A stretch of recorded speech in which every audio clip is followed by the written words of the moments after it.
Ngenda ndabipfuriza umugoroba mwiza abanywanyi ibiganiro byacu aho muherereye hose hirya no hino ku isi. Ndongeye gukomeza kubifuriza gukomeza kugira ibihe byiza cyane, ndanabahaye ikaze mu makuru n'ibiganiro byacu bigezweho muri kano kanya muri uno mugoroba wo kuri uyu wa kane kwegenekerezo rya 29 myandagaro umwaka wa 2024. Di Burundi News TV mbonesha kure imwe rodende ibandanya kubashikiriza amakuru n'ibiganiro bigezweho cyane cyane biba biko biravugwa ku makuru abakomeye cyane aba ikaravugwa nga mu gihugu cacu ciza c'u Burundi, ndetse nakomeje kugenda ravugwa nga mu karere k'ibiyaga binini cyane, aho tugaruka cyane ku makuru agezweho aba ariko aravugwa mu bigendanye n'umutekano, politike, diplomasi ndetse n'ibindi. Tubashikiriza amakuru adafise ibumbi, amakuru by'umwihariko yihuta cyane, amakuru abakomeye cyane abakomeje kugenda avugwa. Ikaze rero dore ingingo nkuru rero turaza kugenda twibandaho nga muri kino turaza guhera nga muri kino gihugu cacu c'u Burundi. Ndagaruka ku biganiro byaje kugenda bikomera cyane hagati no ziyobowe by'umwihariko na Depite Justin Bitakwira rero yafatanyije na bamwe mu bayobozi nga mu gihugu cacu c'u Burundi. Uyu muyobozi rero guturuka muri Republika Iharanira Intwaro Rusange ya Kongo yarari kumwe n'umwe ukuriye ubutasi bw'igisirikare nga mu gihugu cacu c'u Burundi, aho baje gukorana inama ikomeye cyane. Ni inama ishobora kuza guhindura ibintu haba mu ntambara ndetse n'ibikomeje kugenda birabera nga ku butaka bwa Republika Iharanira Intwaro Rusange ya Kongo. Izi nama kandi zitanguye kugenda ziraba mugenga mu gisagara ca Bujumbura no mu bindi bice bigiye bitandukanye, umutekano utifashe neza ndetse by'umwihariko harimo abantu bakomeje kugenda binubira nyiricubahiro Evariste Ndayishimiye bamufata nk'umugambanyi, abandi bakomeza kugenda bamufata nk'umubeshyi. Nyuma ya byinshi yakomeje kugenda aratangaza, ariko bikarangira atakintu na kimwe ashyize mu bikorwa nk'uko bikomeje kugenda bigaragara. Ni ibiganiro bikomeye cyane rero by'umwihariko byaje kugenda bigaruka ku buryo abasirikare nga mu gihugu c'u Burundi babarizwa muri Republika Iharanira Intwaro Rusange ya Kongo ndetse n'ababarizwa muri FDLR ndetse n'abazarendo by'umwihariko bagomba gutangira ibikorwa bigiye bitandukanye, ndetse bagomba gushyirwa muri FARDC mu rwego kugira ngo ibashe kuba byotanga umusaruro, ndetse baje no kugaruka kuri byinshi bigiye bitandukanye. Ndaza kugaruka kandi kubikomeje kugenda biravugwa nga muri kino gihugu ca Republika Iharanira Intwaro Rusange ya Kongo. Hatangajwe igihano gikakaye cyane cyahanishijwe abasirikare ba FARDC baheruka kwica by'umwihariko umupolisi, nk'uko amakuru akomeza kugenda aradusumira. Hangaha muri kino gihugu kandi hakomeje kugenda haravugwa ibintu byinshi cyane bigiye bitandukanye ku ntambara ikomeje kugenda irabera muri kino gihugu nk'uko bikomeje kugenda bivugwa. Mu kanya gaheze nibwo hakomeje kugenda haravugwa amakuru menshi cyane y'umwe mu basirikare ba FARDC. Uyu musirikare by'umwihariko bivuga ko yari yamaze kugenda asinda ku buryo bukomeye cyane, asanzwe akorera ngaha mu mujyi wa Goma mu bumanuko bwa Republika Iharanira Intwaro Rusange ya Kongo. Uyu musirikare rero by'umwihariko byaje kugenda biratangazwa neza ko mu masaha yaheze yagerageje kurasa amasasu menshi mu gihugu c'u Rwanda gisanzwe kirahana urubibi n'iki gihugu ca Republika Iharanira Intwaro Rusange ya Kongo, ariko nawe akaza gusanganirizwa ayandi masasu yaturutse ku ruhande rw'u Rwanda. Ariko kandi bikaba by'umwihariko bitaje kugenda bivugwa cyane amakuru akomeza kugenda dusomera aragaragaza bimwe mu byamaze kugenda byangizwa cyangwa se mu byamaze kugenda by'umwihariko byangirika ku buryo bukomeye cyane nyuma y'uko uyu musirikare yaragerageje kurasa mu Rwanda. Hari amakuru yavuze yuko rero mu bamaze bakimara kumufata nyuma y'uko yaratanguye kurasa inzego z'umutekano za Republika Iharanira Intwaro Rusange ya Kongo, nazo zahise zitabara mu maguru mashya. Amakuru akaba akomeza kugenda ashimangira ndetse anavuga yuko by'umwihariko ibyaba byakurikiyeho baje gufindura ndetse no kumenya neza yuko uyu musirikare wo muri FARDC yari amaze gukoresha ibiyobyabwenge, cyane bivuga ko yari amaze gukoresha urumogi nk'uko amakuru akomeza kugenda aradusumira. Ndagaruka kandi ku yandi makuru akomeye cyane akomeje kugenda avugwa ku ntambara y'Uburusiya ndetse n'igihugu ca Ukraine. Ndaza kukubwira ko iki gihugu ca Ukraine nk'uko byatangajwe na Perezida w'ico gihugu Vladimir Zelensky yamaze kugenda agaragaza neza ko hari bimwe mu bisasu biremerewe cyane birasigwa mu ntera ya kure, bikaba byokoherezwa nyine mu ntera ya kure, byatanguye kugenda by'umwihariko bigeragezwa, ndetse anaza no gushimira inganda zirimo ziratunganya cyangwa se ziranakora ibyo ivyo bikorwa. Ndaza kukubwira kandi byinshi bikomeje kugenda bivugwa ku ruhande rw'Uburusiya, aho Uburusiya bwotanguye kugenda butangaza neza yuko bwavumbuye abacanshuro bashika ku bihumbi 4 bariko barafasha iki gihugu ca Ukraine mu kugwana by'umwihariko intambara ikomeye cyane. Ndabahaye ikaze abanywanyi b'ibiganiro byacu rero muherereye hose ijya nino ku isi, ndabifuriza ibihe byiza, ndabifuriza umugoroba mwiza abatwumviriza muherereye nga mu gihugu cacu c'u Burundi, mu gisagara ca Bujumbura, Igitega, Cankuzo, Bururi, Kayanza ndetse n'ahandi henshi cyane hagiye hatandukanye ku mitumba igiye itandukanye za Rumonge, Muyinga, hose ndabaramukije, ndabifuriza umugoroba mwiza cyane, ndabifuza no komeza kumererwa neza. Abatwumviriza mutameze neza bitewe n'ibibazo bigiye bitandukanye, ndabifuriza gukomera ndetse no kwihangana, kubwira ngo nyamuneka niba utameze neza izera yuko Rurema ari we ashobora byose. Abatwumviriza muherereye mu bihugu by'ababanyi, mu bihugu by'abaturanyi nko mu Rwanda, muri Kongo, mu gice by'umwihariko cyane mu burasirazuba bwa hagati, mu burengero bwa Afrika nko muri za Nigeria, Burkina Faso ndetse n'ahandi za Mali, ndabahaye ikaze mwese abatwumviriza muherereye iyo ngiyo kure ku magabane y'Uburaya, muri Leta Zunze Ubumwe za Amerika ndetse n'ahandi hose, tubifurije ibihe byiza cyane.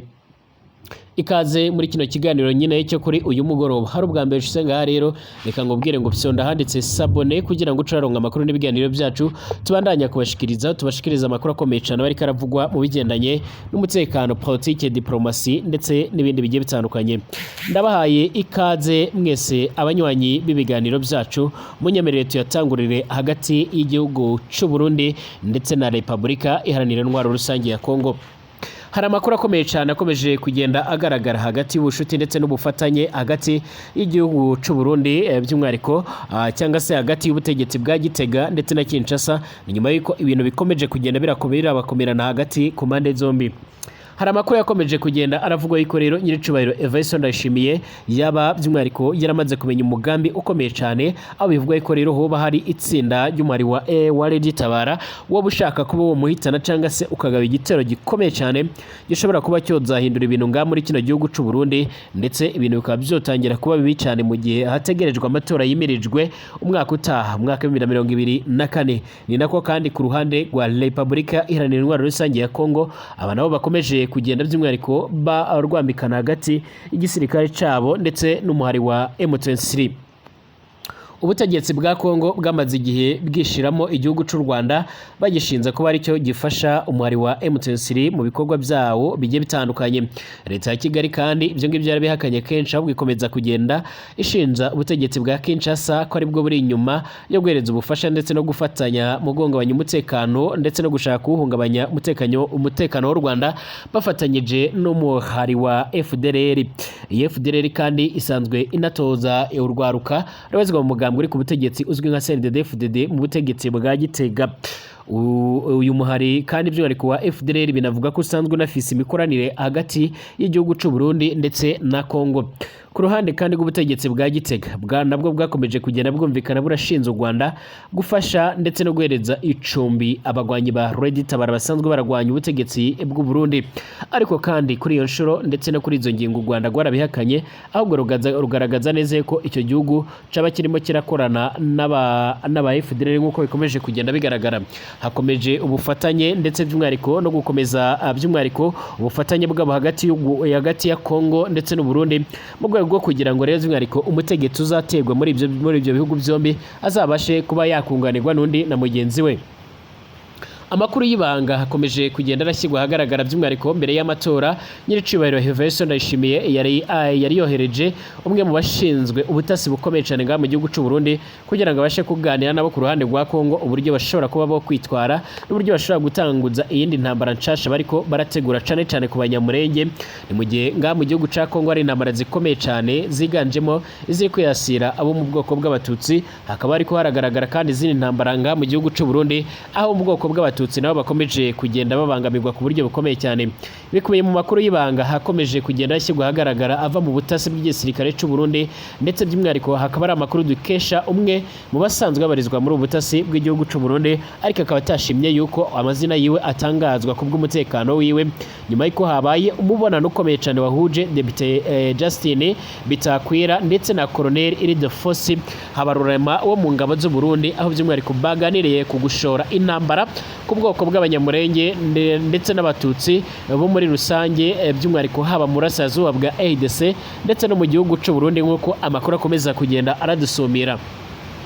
Ni mu gihe kandi bagaragaje ko by'umwihariko bagomba gushyira hamwe mu rwego rwo kugira ngo babashe kuba bohongana n'umwanzi cyangwa se babashe kuba by'umwihariko bahangana n'igikorwa icyo ari cyo cyose gishobora guturuka ku mwanzi ariwe u Rwanda, kuko ibyo bihugu byose bisanzwe birashira imbaraga ndetse bikomeza kugenda bigaragaza ko umwanzi wa mbere bifise ari u Rwanda.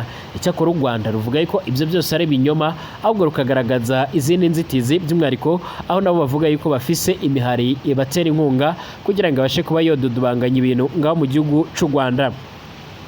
Amakuru yizewe by'umwihariko dukesha amasoko yacu agiye atandukanye cyane cyane asanzwe abarizwa ku butegetsi ndetse by'umwihariko n'abasanzwe babarizwa mu nzego z'iperereza cyane cyane ngaha mu gihugu cy'u Burundi, hari abaganiriye n'abamenyesha makuru bacu yerekana yuko rero umuyobozi w'urwego rw'ubutasi bw'igisirikare cy'u Burundi Colonel Ildefonse Habarurema yagiranye inama ikomeye cyane, inama rwihishwa ariko byaje kugenda birashyirwa ahagaragara n'intumwa za leta ya Kinshasa zirimo bwana Justin Bitakwira. Bivuga ko rero yari yatumwe na President Félix Antoine Tshisekedi Chilombo arongoye icyo gihugu cya Repubulika Iharanira Intwaro Rusange ya Kongo. Aba bategetsi basanzwe ari agati gakubiranye ariko kandi bakaba basanzwe banafatanya mu bikorwa bigiye bitandukanye bya gisirikare, aho bafatanyiriza hamwe rero mu guhangana n'umuhari wa M23. Ibi biganiro kandi bikaba byabereye ngahe Bujumbura mu gihugu cy'u Burundi. Amakuru akaba avuga ko rero umutekano wari wakajijwe cyane kugira ngo hatagira umumenyesha makuru n'umwe waca igera ibyavuzwe ndetse n'ibyari kubyigirwa muri uwo mubarano ndetse niyo nama ikomeye cyane. Icyakora hari bamwe rero mu bakomeza kugenda bagaragaza neza ko ari nko gushyira u Burundi mu kangaratete, bakaba batanguye kugenda babimenyesha abamenyesha makuru. Ibi biganiro kandi byitabiriwe n'abarimo abayobozi bo hejuru mu mitwe yitwaje intwaro ikorera ku butaka bwa Repubulika Iharanira Intwaro Rusange ya Kongo izwiho kuba abafatanyabikorwa b'ingabo za FARDC ndetse n'ingabo z'u Burundi mu rugamba zihanganyemo cyane cyane n'umuhari wa M23, barimo uwitwa Jire Murumba, ngira ngo muramuzi cyane, asanzwe ari umuyobozi akaba n'umuvugizi wa CMC cyangwa se w'abawazarendo, ndetse na Justin Ndayishimiye umuhuzabikorwa w'umutwe w'iterabwoba wa FDLR. Ngira ngo murazi neza yuko ngaha mu gihugu cy'u Burundi by'umwihariko imbonerakure zamaze igihe ziratozwa cyangwa se zirahabwa imyimenyerezo y'igisirikare na bamwe mu basirikare bo muri FDLR, cyane cyane bigizwemo uruhare na guverineri w'intara Kivu y'Amajyaruguru muri Repubulika Iharanira Intwaro Rusange ya Kongo, General Major Peter Chirimwami Nkuba. Nk'uko aya makuru kandi akomeza kugenda abivuga, nuko ibi biganiro byibanze ku nzira yakoreshwa kugira ngo abawazarendo bo muri RDC ndetse n'imbonerakure zo mu gihugu cy'u Burundi bakangurire abanyagihugu b'ibihugu byombi, haba ku ruhande rwa Kongo ndetse n'ahandi mu gihugu cy'u Burundi, ko bakangurira ibihugu byombi ku ntambara iri gutegurwa n'ubutegetsi bwa President Tshisekedi ndetse na mugenzi wiwe ngaha mu gihugu cy'u Burundi Evariste Ndayishimiye, izahuza abantu bagiye batandukanye hagamijwe mu gushaka abayoboke ndetse no guteza imbere ingengabitekerezo y'ubutegetsi bw'abahutu, ubutegetsi bwa Kinshasa bwamaze kugenda bwimakaza ndetse n'ubutegetsi bwa Gitega. Abanyagihugu benshi ngaha mu gihugu cy'u Burundi bakomeje kugenda bashimangira yuko nyir'icyubahiro Evariste Ndayishimiye atarakwiye kuba yohabwa iyindi manda mu gutegeka kino gihugu cy'u Burundi, dore ko bavuga yuko rero iyo gishyira mu kangaratete. Ibi biganiro kandi bikaba byarayobowe na Colonel Ildefonse Habarurema ndetse n'abandi bayobozi bakuru cyane ngaha mu ngabo z'u Burundi. Bivuga ko kandi abarimo General Prime niyo ngabo nawe yari ari muri ugo ruhande, ariko kandi ku rundi ruhande bakaba bavuga yuko rero atajambo yigeze afata mu rwego rwo kugira ngo hatagira aho yaba ahagaze cyangwa se hakamenyekana uruhande yaba ahagazemo.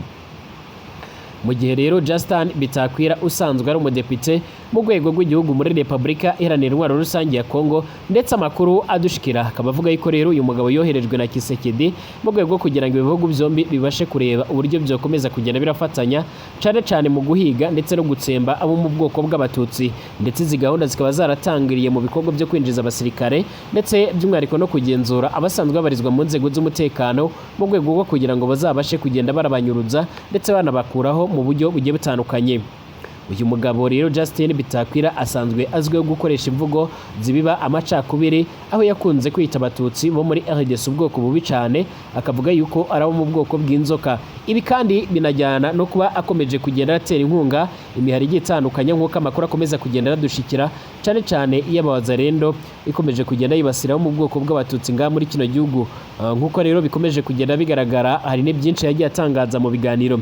Colonel Ildefonsi Abarurema nawe rero ni umuyobozi ukuriye urwego rw'ubutasi mu gisirikare cy'u Burundi, nawe akaba azwiho kwanga cyane abo mu bwoko bw'abatutsi bo muri iki gihugu, ndetse amakuru yamaze kugenda atugeraho muri kano kanya akaba anashimangira yuko rero uyu mugabo asanzwe akuriye ubutasi bw'igisirikare cy'u Burundi rero bikaba binavuga ko rero ariwe watanguje gahunda yo kubarura ndetse no kujuja amafishi cyane cyane yatanguye guherezwa abasirikare kugira ngo hamenyekane nyine niba umuntu ari umututsi cyangwa se ari umuhutu.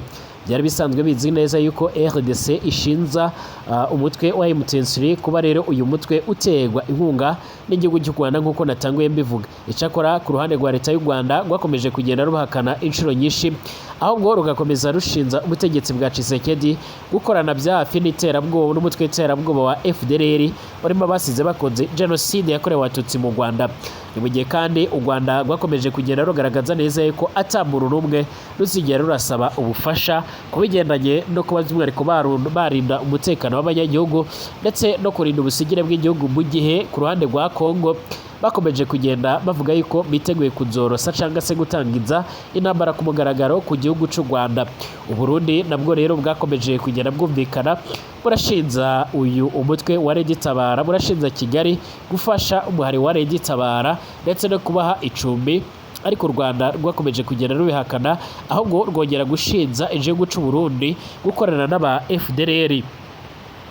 Ni mu gihe kandi amakuru akomeza kugenda aradusumira n'ubundi yerekana neza yuko igihugu cy'u Burundi imwe mu mpamvu yatumye by'umwihariko gifunga cyangwa se cugara imipaka igihuza n'u Rwanda ari ukubera ibibazo bya Red Tabara, ndetse no kuba bakomeza kugenda bavuga yuko u Rwanda rwaba rwarakigiye bamwe mu bantu bahunze, cyane cyane abagerageje gukora kudeta muri iki gihugu cy'u Burundi mu mwaka w'ibihumbi 2015. Icyakora ku ruhande rw'u Rwanda bavuga ko rero badashobora kuba botanga abo bantu niyo baba bahari, mu gihe ngo baba bakoze ibinyuranyije n'amategeko mpuzamahanga arengera impunzi. Ndetse u Rwanda ruvuga ko rero bamwe muri abo bantu bagiye bahungira mu bihugu bigiye bitandukanye. Imyaka rero igiye kuba itatu rero u Burundi ari umufatanyabikorwa ukomeye cyane muri RDC, ahanini byagaragaye muri iyi ngwano imaze igihe ihanganishije ingabo za RDC n'umuhari wa M23.